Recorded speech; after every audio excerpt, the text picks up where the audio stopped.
Hello everyone, কেমন আছো তোমরা সবাই? আমার মিনি ব্লগে তোমাদের স্বাগত জানাই। যারা আমাকে ফেসবুকে প্রতিনিয়ত ফলো করে চলেছো তারা অবশ্যই জানো কিছুদিন আগে আমরা গিয়েছিলাম মায়ের মন্দিরে পুজো দিতে। সেখানে গিয়ে কি হয়েছে তোমাদের সাথে শেয়ার করব। বাড়ি থেকে বেরিয়ে প্রথমে চলে যাই ছুটিদের বাড়ি, সেখানে দেখি তারা রেডি হয়ে দাঁড়িয়ে আছে। তাদেরকে সাথে নিয়ে করে চলে আসি মায়ের মন্দিরে। সেখানে এসে দেখি প্রচণ্ড ভিড়, মন্দির থেকে রাস্তা পর্যন্ত মেয়েদের লাইন রয়েছে। আবার সেই দিকে উল্টো দিকটাতে হচ্ছে ছেলেদের লাইনটা খুবই ছোট ছিল। তাই জন্য সবাই ঠিক করলো যে ছেলেরা চলে যাবে মন্দিরের ভিতরে পুজো দিতে আর মেয়েরা চলে যাবে বাইরে থেকেই পুজো দিয়ে দিবে। সেখানে ছোটি আবার বায়না ধরে যে এই আলতার মেহেন্দিগুলো যে হয় সেগুলো পরার জন্য।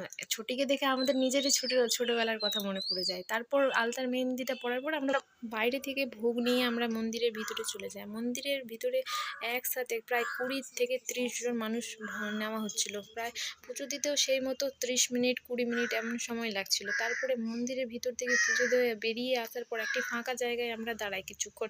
সেখানে হালকা বাতাস খাওয়ার পর আবার চলে যাই মেলার দিকে। মেলাতে যদিও সেরকম কিছু নেওয়ার মতো ছিল না, তবুও একটু ঘোরাফেরা করে আমরা চলে আসি। এসে গাড়িতে বসে আমরা সোজা চলে আসি বাড়ি। আজকের মতো ভিডিওটা এতটুকুটাই। যদি ভালো লাগে তাহলে অবশ্যই কমেন্ট আর শেয়ার করো।